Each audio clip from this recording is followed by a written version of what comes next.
Bienvenue à notre 12e saison de la bulle immobilière. Mon nom, c'est Jean-François Morin, courtier immobilier. Et vous étiez juste avant notre show à l'écoute du jargon avec Guillaume Fortin. Comme vous le savez, je suis courtier immobilier. Le marché immobilier est en feu. Ça roule. On est en début d'année. Écoute, les premiers mois de l'année, là, c'est des mois qui sont ultra intenses. Les gens, ils viennent se réveiller un peu après les fêtes. Puis ça fait en sorte que ils veulent mettre de l'avant des projets. Puis Michael, co-animateur depuis peu pour la 12e saison. Yes. Tu nous partages tes amis, tes connaissances, tes partenaires d'affaires. Puis j'ai toujours la chance de connaître des gens ultra performants dans leur milieu. Puis j'aimerais ça que tu me parles un peu de comment tu as pu rencontrer notre invité. Puis qu'est-ce qui t'a amené aussi à pouvoir l'inviter à notre show? Absolument, absolument. Ben, écoute, notre invité aujourd'hui, c'est quelqu'un, je dirais quasiment, qui n'a pas besoin de de présentation. Il est assez présent là, sur les médias sociaux, tout ça, pour partager du contenu, partager son expertise. Écoute, je pense qu'on s'est rencontrés, nous, en 2020 ou un petit peu avant, là, dans le cadre de des soirées, etc. Puis après ça, on a fait un dossier ensemble là, sur un financement. Donc, c'est quelqu'un, écoute, qui est investisseur à titre personnel, autant dans l'usager que dans le neuf, mais c'est quelqu'un qui est courtier hypothécaire là, spécialisé dans le multilogement commercial. Aujourd'hui, on reçoit Mathias Haché de chez PMML. Salut Mathias, comment ça va? Bonjour messieurs, ça va bien? Yes, Sir. ça va bien, c'est cool. Je te remercie d'être présent. Je pense que tu es un habitué de podcasts, d'entrevues, de parler. Écoute, tu es venu aussi au réseau. Michael puis moi, on est administrateurs aussi au réseau. Tu es courtier hypothécaire chez PMML, VP exécutif chez PMML aussi. Oui. D'entrée de jeu, c'est qu'on demande toujours c'est quoi le parcours, les études, tu viens de où. Tu as parlé de football, moi ça m'intéresse, je suis un gars de sport, Ouais. de compétition, j'ai travaillé là-dedans, fait que parle-nous un peu de ton parcours.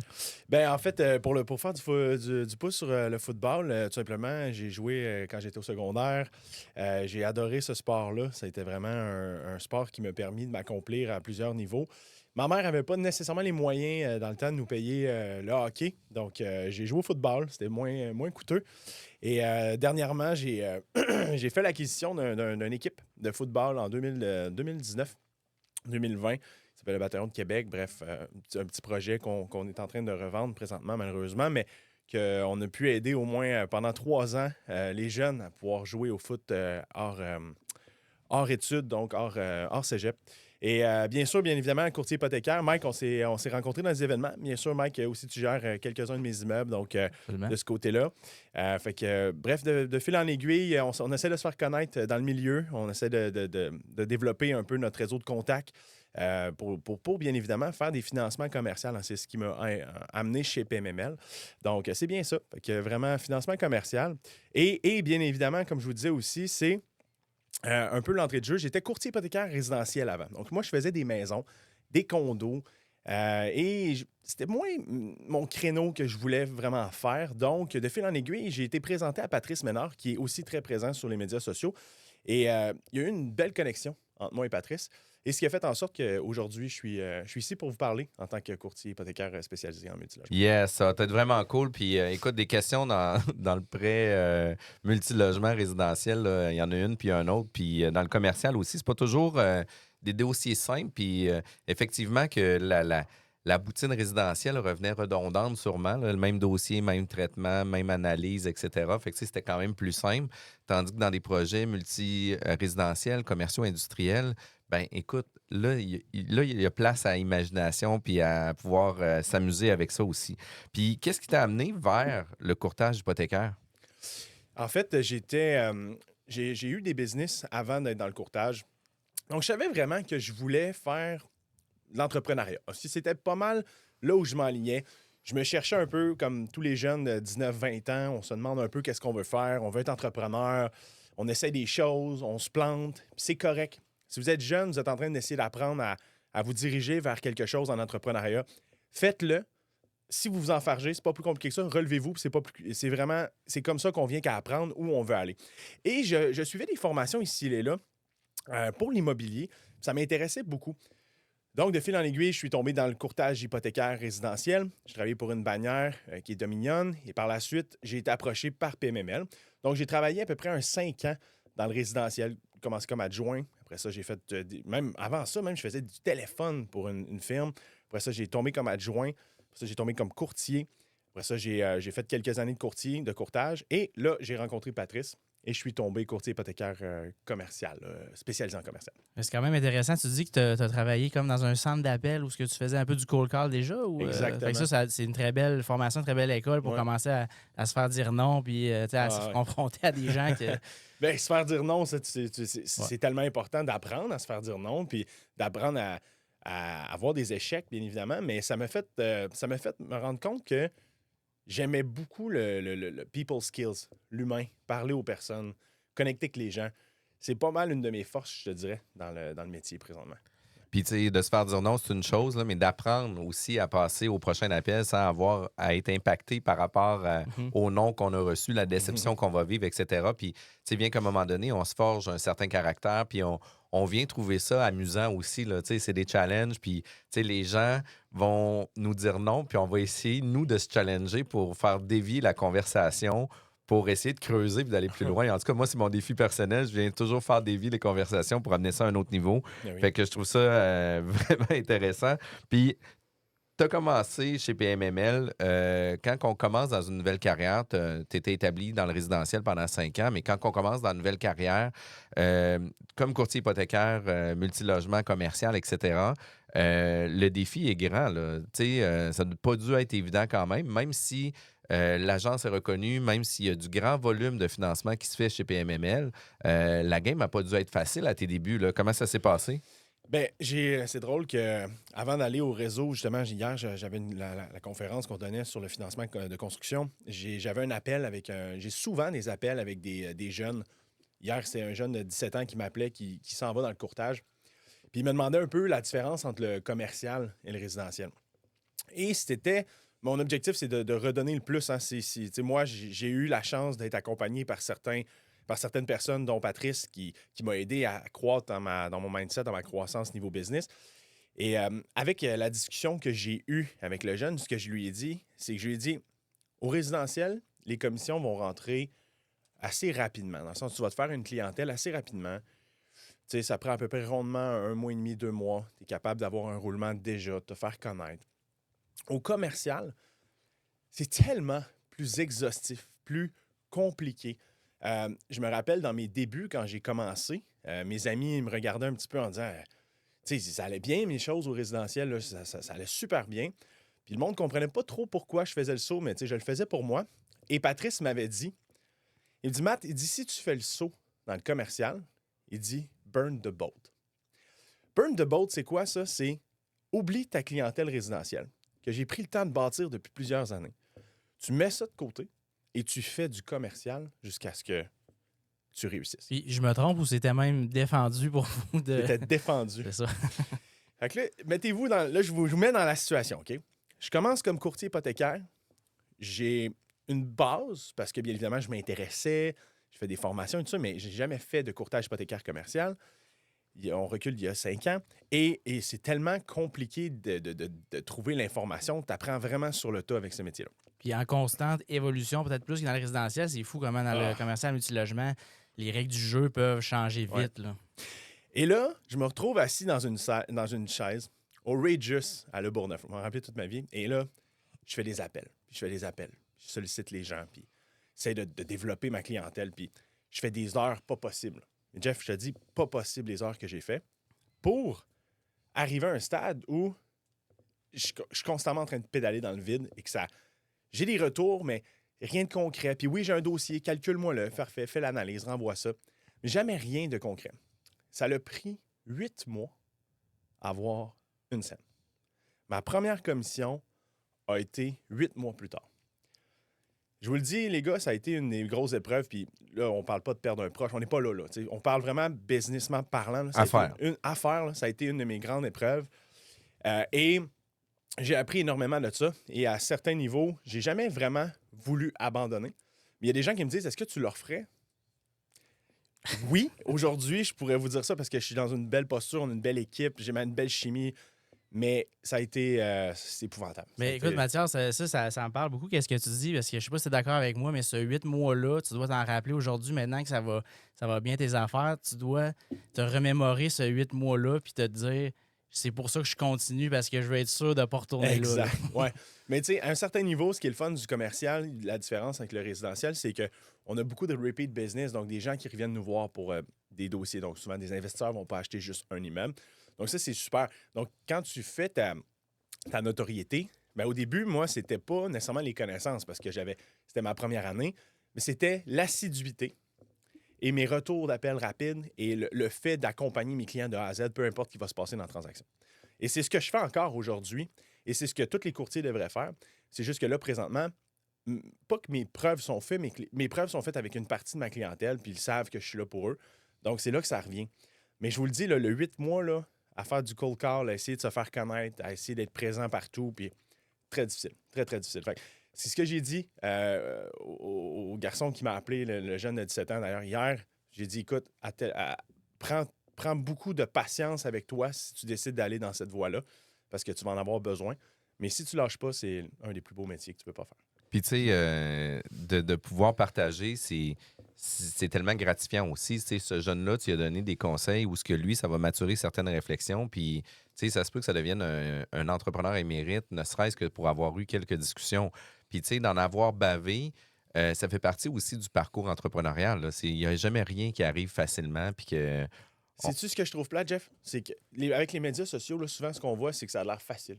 Tout le monde voit juste le succès, les voyages, les voitures, mais c'est tellement plus compliqué que ça. Là.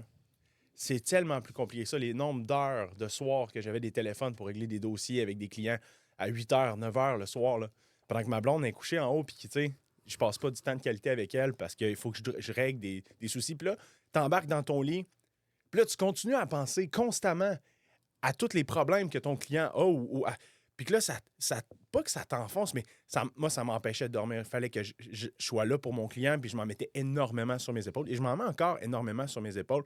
Ce qui fait un peu le succès d'un bon courtier ou non, tu sais. Ah, 100 Mais, là, c'est sûr que si tu traites tes dossiers en les prenant personnellement, c'est sûr que tes résultats arrivent complètement différents. Puis c'est un peu la beauté aussi du commercial, c'est que tes entrepreneurs avec qui tu vas travailler, tes promoteurs, tes constructeurs, ben tu le disais, ils allaient faire plusieurs projets. Fait que c'est pas un projet résidentiel où ce qu'on se repense seulement dans ton refinancement Exact. dans 5 ans. Là. Exact. Tu sais, fait que tu es capable d'avoir des nouveaux projets. Puis, tu sais, ton entrepreneur qui construit, qui est avec ses partenaires ou ses sous-traitants, ça se peut que son tireur de joint aussi fasse des projets, les communications se passent ensemble, puis là, oups, finalement, tu ramasses son tireur de joint qui lui aussi a des projets immobiliers là, en conséquence de ça.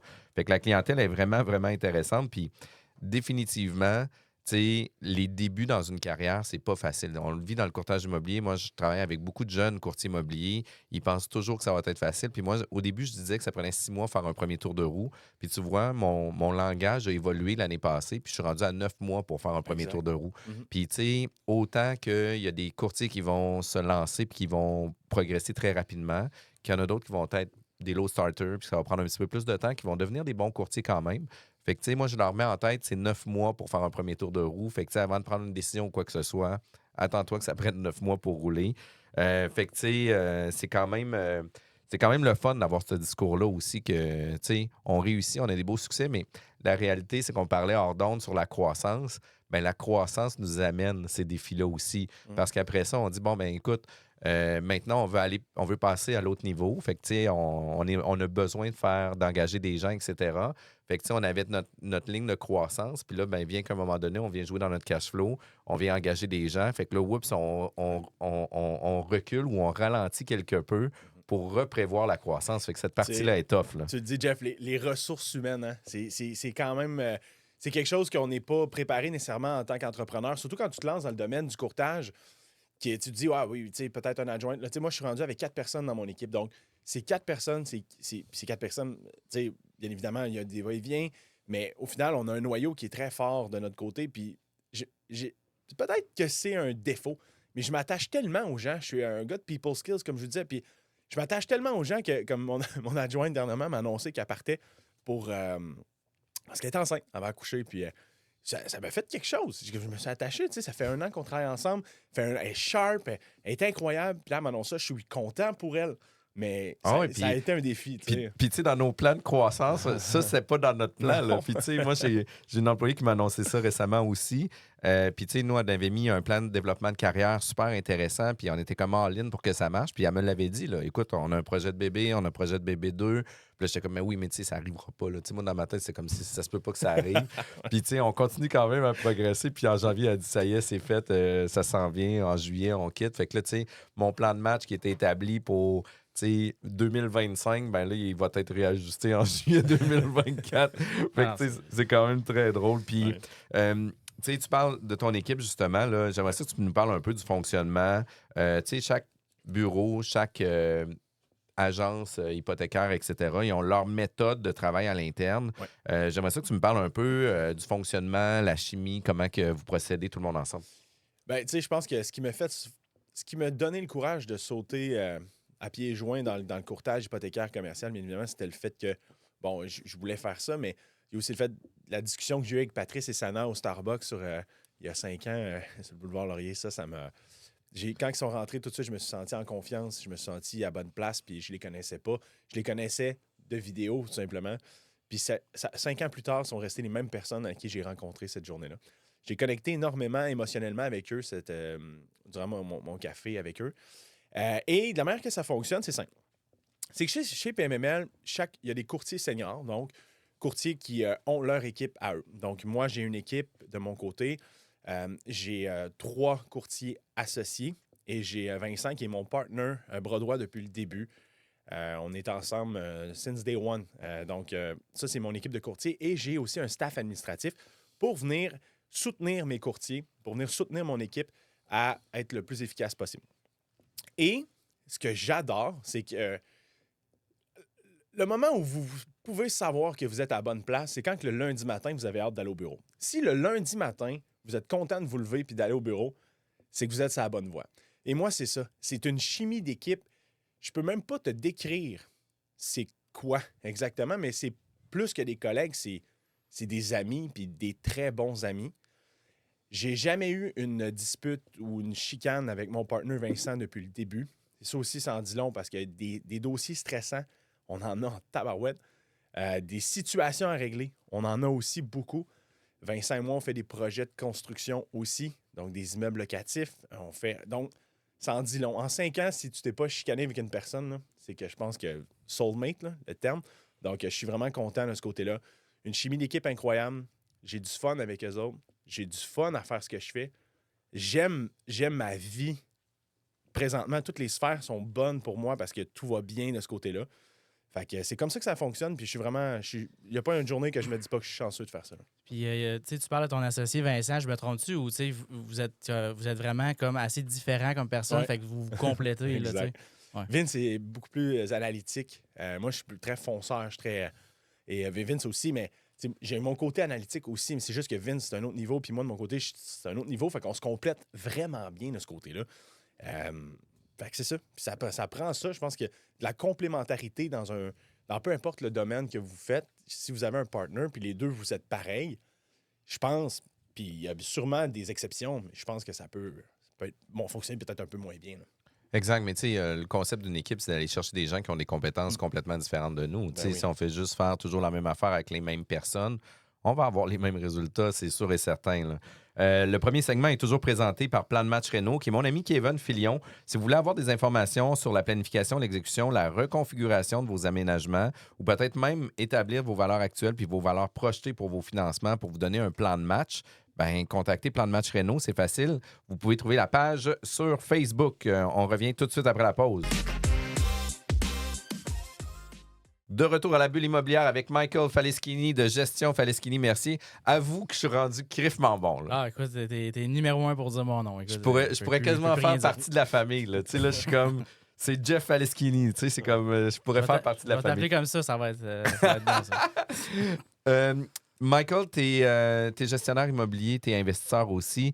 Parle-moi un peu de comment ça fonctionne chez Faleschini Mercier. Absolument. Écoute, nous, c'est pas compliqué. Là. Qu'est-ce qu'on fournit aux investisseurs, aux propriétaires, à nos clients? C'est une équipe. Donc, on fait quoi? On fait de la communication avec les locataires. Donc, on a des adjointes, on fait de la comptabilité, on s'assure de faire la collecte, l'état des résultats, tout ça.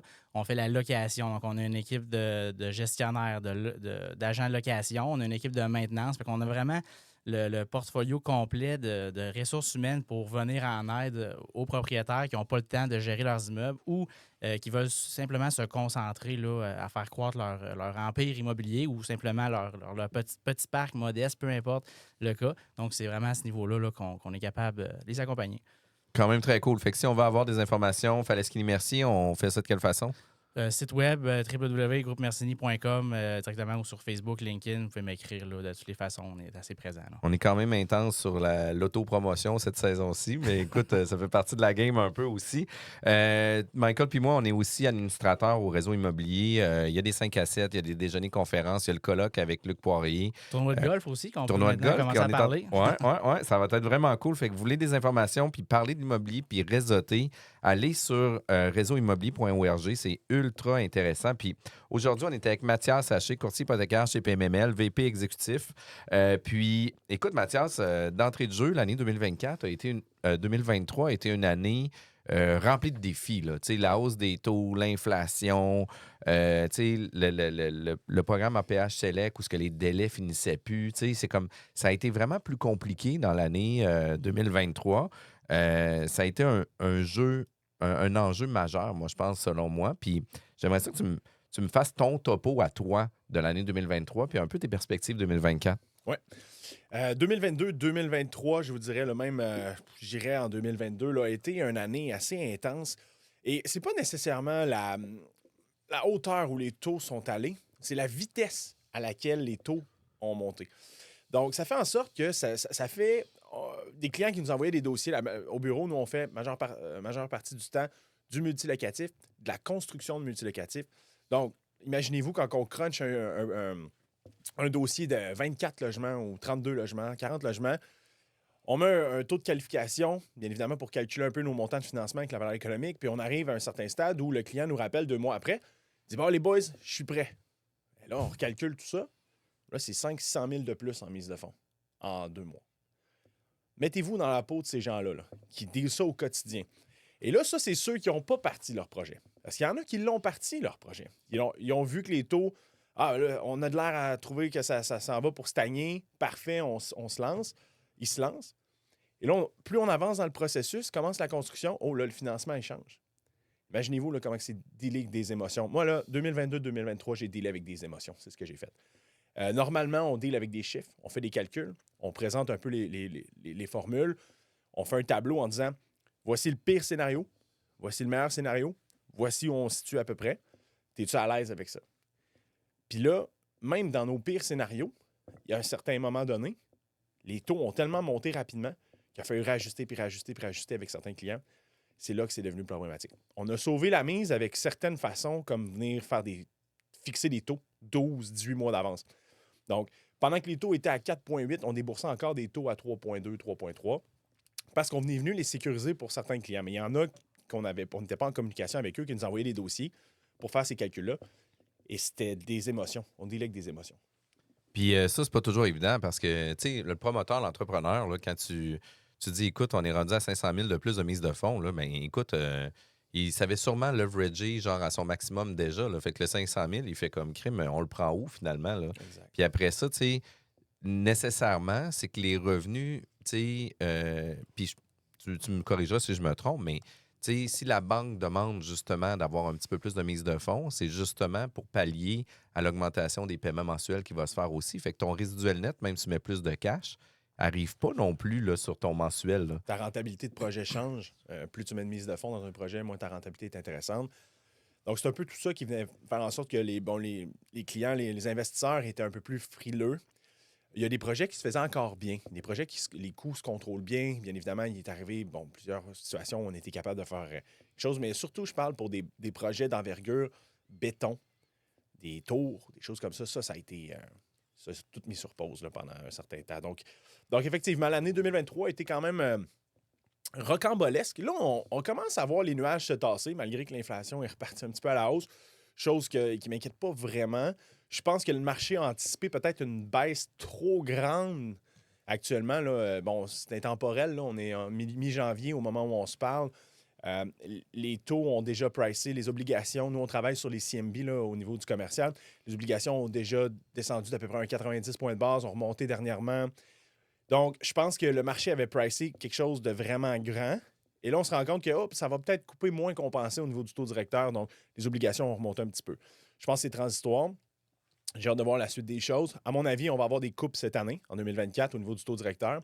Mais ce ne sera pas des coupes drastiques. Ça va être des coupes très légères. Bon, mais somme toute, ça va faire du bien quand même au marché. Puis là, on oublie le commercial, là, on tombe dans le résidentiel. Là. Je parle à monsieur, madame, tout le monde qui a une maison actuellement, qui ont pris un variable fixe, que leur paiement d'hypothèque niveau intérêt est à son maximum et que l'amortissement est 50, 60, 70 ans. Je me mets dans la peau d'une famille, mettons, qui vit ça. Là. Ça doit être hyper stressant au moment où on se parle si les taux ne sont pas fixés. Et surtout pour ceux qui vont renouveler aussi éventuellement dans les prochains mois. Les gens se posent la question. Puis des fois, j'ai mes amis qui me disent « Hey Matt, qu'est-ce que t'en penses? » Tu sais, on le sait pas. D'après moi, ça va couper d'ici mi-année. Mais tu sais, attends-toi à ce que ton taux à 2 il soit plus là. Donc, fait que c'est ça. C'est beaucoup d'émotions l'année 2023. Puis 2024 va être un peu le fait que ça va se résorber tranquillement, pas vite. Puis après ça, la SCHL a mis différents plans de programmes, là, différents programmes pour aider justement à pallier ces besoins-là, augmenter un amortissement pouvant aller jusqu'à 50 ans. On a parlé de l'APH Select avec l'abordabilité, l'efficience énergétique, etc. Fait que, tu sais, il y a eu des programmes qui se mettent en place. Puis, tu sais, l'APH Select est un peu moins compris au départ. Puis, vous, comme courtier hypothécaire, c'était des choses qui n'existaient pas non plus. Fait que, tu sais, le programme se lance. Tu dois devenir un professionnel le lendemain parce que tous tes clients t'appellent pour te dire « Hey, c'est quoi ça? Je veux savoir comment ça marche. » Ouais. Aussi, je tiens à souligner qu'à ta conférence du réseau immobilier, il y avait beaucoup de gens d'institutions financières dans la salle. On nommera pas d'institutions, il y en avait plusieurs. Fait que, tu sais, même certains directeurs de compte, etc., parce que vous en faites vraiment beaucoup, beaucoup. Là, fait que vous connaissez ça, le programme, vous êtes up-to-date à tous les jours. Tu sais, je dis souvent, l'expérience se compte pas en nombre d'années, ça se compte en nombre de transactions. Il y a beaucoup de courtiers qui disent j'ai été 25 ans dans le domaine ou 30 ans dans le domaine des courtiers hypothécaires, mais ils font moins de transactions annuellement qu'un jeune, mettons, qui est un peu comme moi. Moi, je me considère mid, là, c'est comme 5 ans, mais on fait 100, 125, 150 transactions par année dans notre équipe.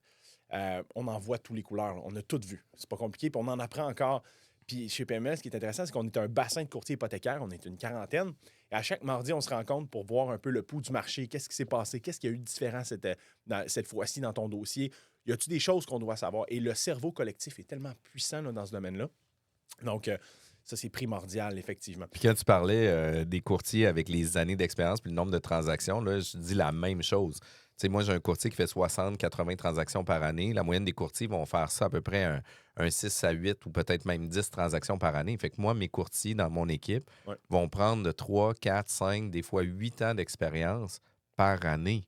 Fait que, tu sais, Christy, sont-ils compétents, nos courtiers? Là, ça coche en tabarouette. Là. Vraiment. C'est tellement important d'être dans le bassin, dans up-to-date. Puis, tu sais, c'est pas pour dénigrer, mais il y a certains directeurs de compte, des fois, qui disent écoute, allez voir les gars de PMML, mettons, cette partie-là, on est moins à l'aise. Puis, c'est bien correct. Puis d'autres, tu sais, les directeurs de compte, je me mets dans leur position. Tu sais, eux autres, ils ont un mandat qui est beaucoup plus large, là. Ils font pas juste de l'APH Select ou du financement, là. Tu sais, ils font des ouvertures de marge, ils font des suivis de clients, ils règlent des problèmes.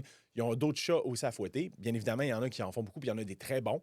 Il y en a qui connaissent moins ça. Je pense pas qu'il y en a des pas bons, j'aime pas ça de dire ça, mais qui sont moins à l'aise, disons-le comme ça. Et ça fait en sorte que, bien évidemment, les gens viennent nous demander conseil. Fait intéressant, Jeff, l'APH Select n'est pas sorti à cause de la hausse des taux. C'est arrivé en même temps, mais c'était pas du tout prévu. En fait, dans mon équipe, j'ai Alexa, qui travaillait à la SCHL avant. Et le programme APH Select était déjà travaillé depuis plusieurs années. Donc, ça allait sortir évidemment, mais ça a juste sorti au moment où c'est devenu une bouée de sauvetage. Ouais. Si Ça sortait... a bien tombé en tabarouette. Bah, oui, parce que Puis une chance qu'ils n'ont pas attendu un an de plus, là. non, puis si ça avait pas sorti, juste pour vous, monsieur, madame, tout le monde qui écoutez, mettons vous connaissez un peu moins l'immobilier puis que vous vous intéressez, pour vous expliquer l'APH Select, c'est un programme qui nous permet de venir scorer des points, permettez-moi l'anglicisme, de scorer des points en abordabilité, en efficacité énergétique et en accessibilité.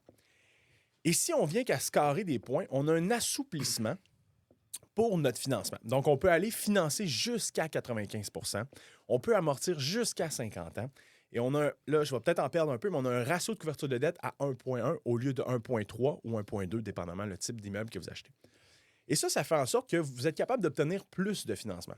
Donc, fait cocasse. Vos taux de qualification, vos taux augmentent. OK? Appelons ça comme ça, les taux augmentent. Au commercial, la manière qu'on fonctionne, c'est qu'on ne travaille pas sur vos revenus. On ne va pas prendre vos T4 talons de paye pour regarder combien vous avez gagné l'année passée. Nous, ce qu'on va faire, c'est qu'on va regarder l'immeuble. On va dire, OK, l'immeuble génère X revenus. Elle a X dépenses. J'ai un revenu net d'opération à la fin quand je soustrais tout ça. Et ce revenu net-là vient qu'à expliquer combien je peux supporter en hypothèque. Et quand tes taux augmentent, bien évidemment, ton hypothèque, ton coût hypothécaire, ton coût de la dette augmente. Donc, automatiquement, ton montant de financement disponible que tu peux aller chercher sur ton immeuble diminue. Fait que mettez-vous à la peau d'un investisseur. Il se lance, il y a un taux de qualification à 2,5 un jour, et quelques semaines plus tard, on est rendu à 3,5. Vous comprenez que le montant de financement est beaucoup moins grand. Et là, je vous ai expliqué ça de façon très simpliste. C'est beaucoup plus complexe que ça. Mais pour monsieur, madame, tout le monde qui nous écoute, c'est comme ça que ça fonctionne. Donc, l'APH Select est venu nous aider à faire en sorte d'aller chercher plus de financement dans le marché. Et je te dirais qu'à un certain stade, on a monté jusqu'à 90-95 % des prêts de notre côté qui se faisaient en APH Select. Le conventionnel ne fonctionnait plus. Puis, tu sais, ça a été justement une belle bouée de sauvetage, puis ça l'est encore. Puis, tu sais, il y a eu des projets d'optimisation avant pandémie où, tu sais, on achetait un 6 logements, 600 000, on mettait 300 000 de réno, puis on leur finançait 1,5. Fait que, tu sais, on avait un cash-out là-dessus. Là, ça doit être un petit peu plus ralenti, là, les prêts réno, etc. Puis, tu sais, d'avoir un cash-out sur des projets. Le neuf, tu sais, il y a eu certains projets de neuf qui étaient rentables où, tu sais, après la construction, la banque te faisait quasiment un chèque.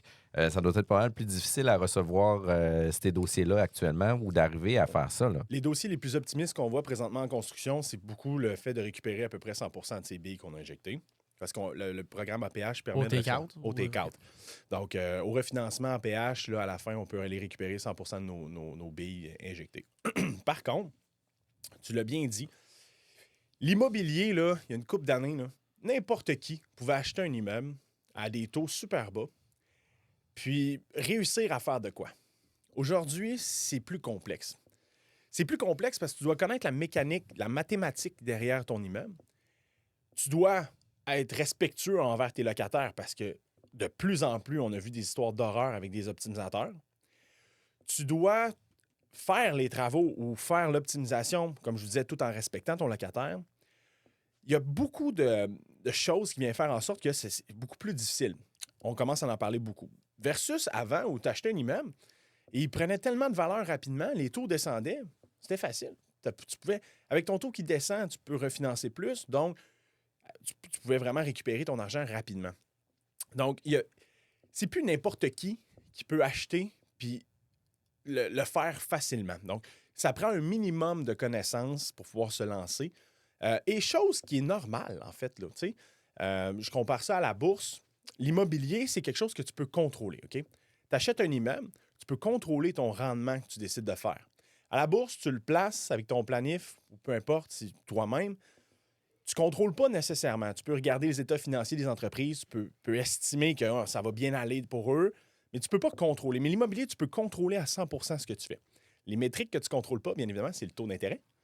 Et tes locataires aussi, qu'à un certain stade, doivent être traités de belle façon. Et moi, ma philosophie, j'ai plusieurs immeubles, je traite mes locataires comme si c'était mes grands-parents qui étaient dedans. Pourquoi? C'est que moi, c'est une game de long terme, l'immobilier. Je ne vois pas ça à court terme. Mais il y en a qui sont à court terme, c'est correct aussi. Il y a une belle manière de le faire. Oui, 100 %. Puis, tu sais, ça ne veut pas dire parce que tu fais de l'investissement immobilier que tu es catégorisé rénoviction aussi, c'est etc. Là, j'aime pas J'aime pas l'image que ça donne aux investisseurs, malheureusement, parce qu'il y a beaucoup de gens qui... Il y a beaucoup de pression médiatique, je trouve, aussi, où on dépeint les propriétaires comme les grands méchants loups, là, parce que nous, des fois, on parle même pas de rénoviction, on reloue un logement au prix du marché, mais on se fait quasiment lancer des roches, là, parce qu'on est les méchants capitalistes là, qui profitent du monde. Mais à un moment donné, les règles du TAL au fil des dernières années ont fait en sorte qu'on n'a pas pu suivre la cadence dans les loyers, etc. Mike, si l'immobilier n'était pas un investissement, et que c'était une dépense, qui investirait? Absolument, c'est ça. C'est C'est 100%. qui ferait en sorte que le parc locatif ferait en sorte de rester up-to-date, déjà qui est déjà désuet, déjà qu'on rentre dans des appartements, des fois qu'il faut tout stripper. On l'a fait, j'ai un immeuble à Limoilou, on peut en parler. J'ai strippé au complet, c'est 70 000 par appart qu'on a mis. Il y a une de mes locataires qui a quitté. Malheureusement, elle est partie, elle a oublié, elle est partie avec une coupe de mur de gyps. Ben, j'ai fallu que je réinvestisse là-dedans. J'ai pas envoyé la facture à la locataire. La locataire, tu sais. Absolument. Il y a des côtés de la médaille qui font en sorte que, oui, on a de l'air de des grands méchants loups, mais on n'est pas tous dans le même bateau. Comme dans tous les domaines, je crois, il faut faire attention au le jugement qu'on a envers les investisseurs. Ah oui, puis définitivement. Puis on l'a aussi, ces campagnes de salissage-là, pour les courtiers immobiliers, etc. Là, ils sont capables de... puis je parle de courtiers immobiliers, là, 100%. Là, ils sont capables de amener une mauvaise histoire ou pas un success story, mais quelque chose de vraiment plate. Là, ils vont pouvoir le mettre, puis ils vont le poster, puis ça vient ternir un peu l'image. Sauf que d'un autre côté, on n'est pas tous comme ça non plus. Là, il faut faire attention sur ces éléments-là. Fait que qu'est-ce que j'entends? C'est que pour toi, le beau temps s'en vient quand même. Là. Tu penses que ça va mieux se placer? Les proformas font-tu du sens? Oui. Présentement, les taux de qualification, au moment où on se parle, font beaucoup plus de sens. Les chiffres, les montants de financement qu'on peut aller chercher font plus de sens. Les mises de fonds aussi. Je pense que ce qui va être intéressant de regarder, puis j'ai dit dans plusieurs conférences, je suis conférencier au Forum immobilier, à plusieurs endroits et tout ça, et j'ai hâte de voir le programme APH Select avec les taux un peu plus bas que ça. Pourquoi? C'est qu'on risque d'être capable de financer une majeure partie des immeubles à 95 %. Le programme va-tu se resserrer en contrepartie? Ah, ça, on ne le sait pas, mais chose certaine, je crois pas qu'il va y avoir des resserrements, peut-être des changements. Mais l'objectif, c'est de créer de l'abordabilité. Donc, le programme incite ça, de créer de l'efficacité énergétique, donc de rendre nos immeubles plus verts et de créer de l'accessibilité. Donc, je ne croirais pas, le programme APH, pour moi, c'est une merveille. Il faut juste bien savoir l'utiliser. Mais j'ai hâte de voir qu'est-ce que ça va faire au prix d'immobilier quand les gens vont pouvoir financer jusqu'à 95 %. Qu'est-ce qui va se passer? Écoute, ça va continuer à regrimper. Là, Puis pas juste ça. L'immigration qui est en constante croissance, qu'on n'a jamais vu ça. Les mises en chantier qui ont diminué. Pas besoin de faire de tous mathématiques. les ingrédients sont réunis. Là, C'est ça. pour que... C'est ça.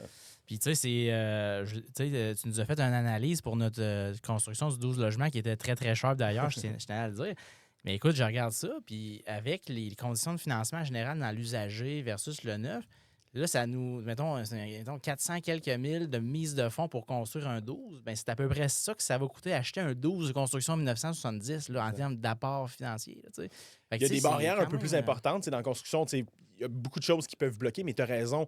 Puis, comme je disais, le fait de faire de la construction, c'est un océan bleu présentement. J'ai deux projets sur la table.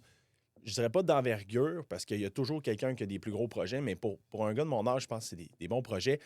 Puis je pense que l'océan bleu est là, mais qu'éventuellement, plus on va avancer, plus les gens vont se rendre compte qu'il y a une opportunité dans la construction, dans le multilogement, et que ça va devenir peut-être un océan rouge. Là, présentement, on a des bons prix. Les sous-traitants ont de la disponibilité de main-d'œuvre. Les financements sont difficiles, mais ils font du sens quand même. Donc, je trouve qu'on est dans un sweet spot pour construire. C'est pour ça que moi, je suis en train d'en faire quand même pas mal là, des dossiers de construction. Quand même très cool. Puis, tu sais, Mike puis moi aussi, on en parle quand même assez régulièrement des projets de neuf. Des 12, justement. mais c'est quand même super intéressant. La Bulle immobilière est diffusée tous les samedis à 11h. C'est toujours disponible aussi en podcast sur Apple Podcasts, sur Google Podcasts et Balados. Restez avec nous. Vous avez des questions pour nos invités, vous avez des invités à nous proposer, puis encore mieux, vous désirez venir partager votre expertise, votre histoire, contactez-nous directement par courriel. C'est super simple, info@jean-françois-morin.ca. Je suis toujours avec Michael Faleschini. On reçoit chaque semaine des spécialistes de l'immobilier qui viennent jaser de divers sujets. Puis aujourd'hui, on parle de financement commercial, multilogement. On est avec Mathieu, je m'excuse, je suis en train de débaptiser. Mathias Haché, courtier hypothécaire chez PMML, VP exécutif. Écoute, on a parlé d'entrée de jeu de plein de sujets. On a effleuré plein d'affaires. On a parlé du neuf, on a parlé du marché de la revente, mais il y a toujours l'histoire où le challenge, mais on y va-tu plus SCHL, on va y-tu plus conventionnel, on prend-tu des bridges? Tu sais, c'est quoi tes conseils là, pour la construction? Oui. Mais c'est bien important de comprendre que la SCHL est disponible pour les unités, pour les immeubles 5 unités et plus. Avant, la SCHL faisait des refinancements résidentiels, ils n'en font plus, donc c'est seulement pour acquérir des maisons ou être propriétaire occupant. Mais pour 5 unités et plus, la SCHL a un volet commercial. Je veux prendre quand même le temps d'aller vite à la base pour que les gens nous suivent bien, là. Donc, dans un type de financement commercial, on a le choix d'aller soit en conventionnel ou en SCHL ou en SCHL APH Select. OK? Disons qu'on va le dire comme ça pour faciliter la chose. Et quand on décide de construire un immeuble, ben, on a un bridge loan qu'on appelle en jargon, qui est un financement construction, le temps de lever notre immeuble. Une fois que notre immeuble est levé, on doit aller vers un financement qui est long terme, donc venir stabiliser l'actif. Donc, avant, on conseillait aux gens, quand les taux étaient élevés puis que la PH est sortie, pour pouvoir continuer à faire des projets, parce que ça paraît pas, mais quand tu as une business de construction, tu as des employés, puis que tu fais du multi, là, tu vas-tu te mettre à aller faire des maisons? Tu vas continuer à faire du multi, tu as du terrain pour du multi, ta business est bâtie pour ça. Donc, ils ont revu leur plan de match, ils ont revu leur plan, sans faire de mauvais jeu de mots, et on est allé plus dans des bridges APH Select. Donc, on va directement en APH pour faire le financement de construction, mais aussi ton long terme en même temps. Donc, ça, c'est la première option qui nous était offerte quand les taux étaient plus élevés. Maintenant que les taux ont redescendu, on a l'option d'aller en conventionnel.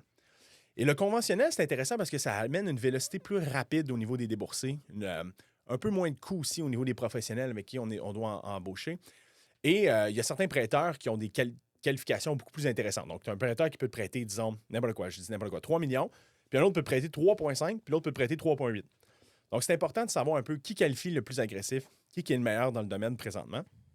Et au moment où on se parle, ben, les qualifications font du sens. Donc, il y a plusieurs clients qu'on conseille d'aller en financement conventionnel pour construire leur actif. Et après ça, faire un refinancement, qu'on appelle un prêt à l'achèvement dans le domaine, pour aller rechercher les billes en APH Select, soit avec l'efficacité énergétique, comme je disais tantôt, de l'abordabilité ou de l'efficacité énergétique, de l'accessibilité. Donc, c'est vraiment les deux méthodes. Il y a aussi la méthode prêteur privé, qui est super intéressant aussi pour les plus petits immeubles. Plus coûteux pour les gros, mais si vous avez des immeubles que vous avez une vélocité de construction rapide, ça peut être intéressant de le faire comme ça. Puis tu sais, il faut enlever aussi l'image que c'est des prêteurs, des véreux prêteurs, puis que tu sais, les conditions ne sont pas possibles, les taux d'intérêt sont tellement hauts qu'ils vont partir avec notre immeuble, etc. Là.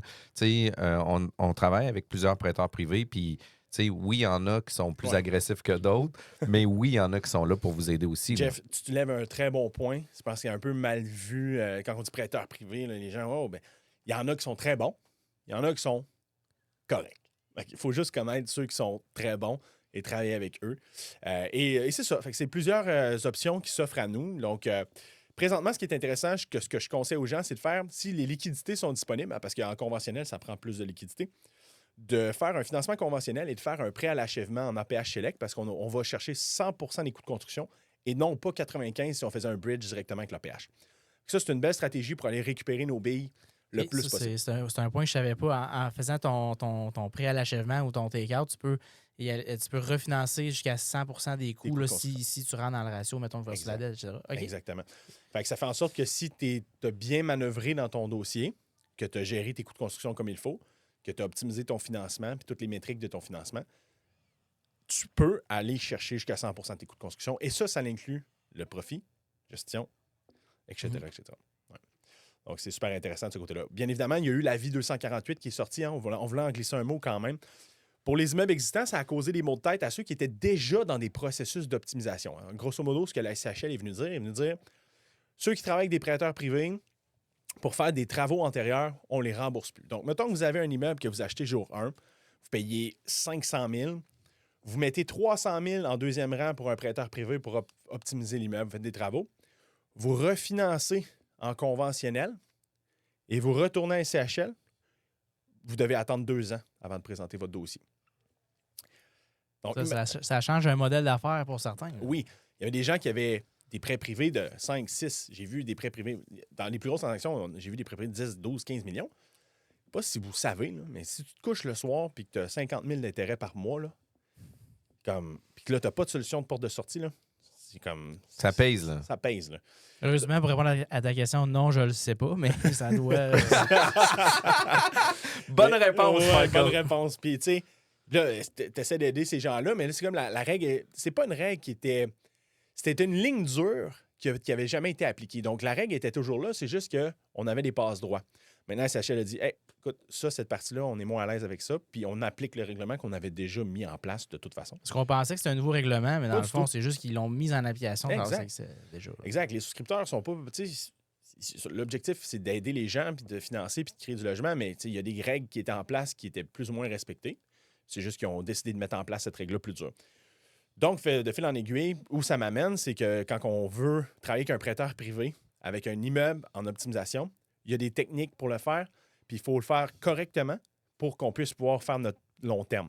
N'oubliez pas, votre long terme, c'est votre stratégie de sortie, c'est celle qui est la plus importante. Votre court terme, tout le monde est capable de faire ça, prendre un prêt privé. De s'en sortir après ça par la suite, c'est ça qui est important. Et ce que ça m'amenait, Mike, ce qu'on disait par rapport à la construction, c'est que l'avis 248 ne s'applique pas pour les projets de construction.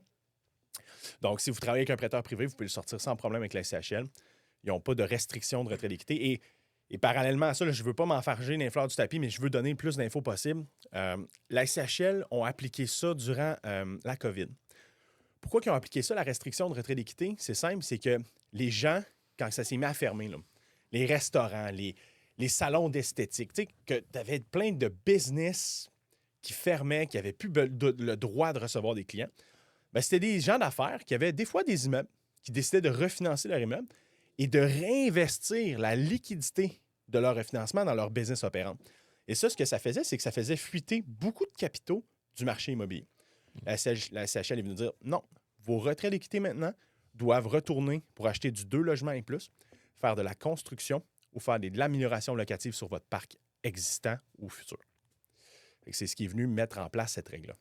Ça aurait pu sauver quand même quelques entrepreneurs, probablement, qui auraient pu se refinancer, tout ça. Mais le problème de la SCHL, comme tu dis, c'est que les liquidités seraient allées dans un marché Dans autre un marché que différent. ça, Puis là. la mission de la SCHL, c'est de loger les Canadiens. Donc, C'est clair. C'est clair. Puis tu sais, en même temps, c'est que il y a quand même des programmes avec la BDC qui sont là pour aider les entrepreneurs aussi. sûr. Puis, tu sais, si tu as de l'équité qui est disponible sur des immeubles, tu sais, ils apparaissent dans ton bilan aussi. Fait que, tu sais, ça devient quand même intéressant de proposer ces informations-là. Puis, on a parlé des perspectives, on a parlé un peu du marché immobilier. Sur quelle conclusion ou sujet de conclusion que tu aimerais terminer notre entrevue? L'immobilier, L'immobilier, c'est de plus en plus populaire. C'est de plus en plus difficile. Ça reste quand même un véhicule d'investissement qui est incroyable. Il y a des choses que tu vas pouvoir accomplir dans ta vie avec l'immobilier qui va faire en sorte que tu vas avoir une retraite confortable, tu vas être bien dans tes décisions que tu fais à court terme. Tu vas au premier immeuble, moi je l'ai acheté à 26 ans. Puis tu sais, j'ai grossi de fil en aiguille, je suis rendu avec un beau portefeuille qui plus tard va faire en sorte que mes enfants vont être confortables, que tout le monde autour de moi va être confortable. Puis initialement, j'ai fait de l'immobilier, même pas pour moi, je faisais de l'immobilier pour aider ma mère, qui est monoparentale, mes grands-parents aussi, c'est d'être confortable avec tout le monde autour de moi. Puis j'ai toujours eu le chapeau de la personne qui tenait ça sur mon phare, là, qui tenait le phare, pardonnez-moi. Donc, l'immobilier, c'est intéressant pour diverses raisons que vous avez. C'est pas facile, mais je pense que si vous avez la chance de faire une première acquisition, faites-le. Entourez-vous des bonnes personnes, c'est super important. Puis les beaux jours s'en viennent. Vraiment cool. Écoute, pour vrai, moi, ça a été une entrevue coup de cœur 2024. Là, puis la saison va être intéressante. Écoute, Michael, tu nous proposes toujours des gens extraordinaires. Un gros merci de nous partager ton réseau aussi. Un gros merci, Mathias Haché, courtier hypothécaire, PMML, VP exécutif, d'avoir accepté l'invitation et de se présenter chez nous. Puis, écoutez, vous avez des questions pour nos invités. De quelle façon qu'on pourrait te contacter? Bien, vous pouvez toujours regarder ma page Facebook, Mathias Haché. C'est une page professionnelle. Je publie beaucoup de contenu sur l'immobilier. Instagram ou sinon, bien évidemment, mathias.haché@pmml.ca. Merci, Mathias. Merci, Michael, d'avoir été présent. Merci à tous nos auditeurs. Merci Je vous beaucoup. souhaite de passer un bon samedi. J'espère qu'il ne neigera pas trop ce week-end. Passez une belle journée. Bye-bye.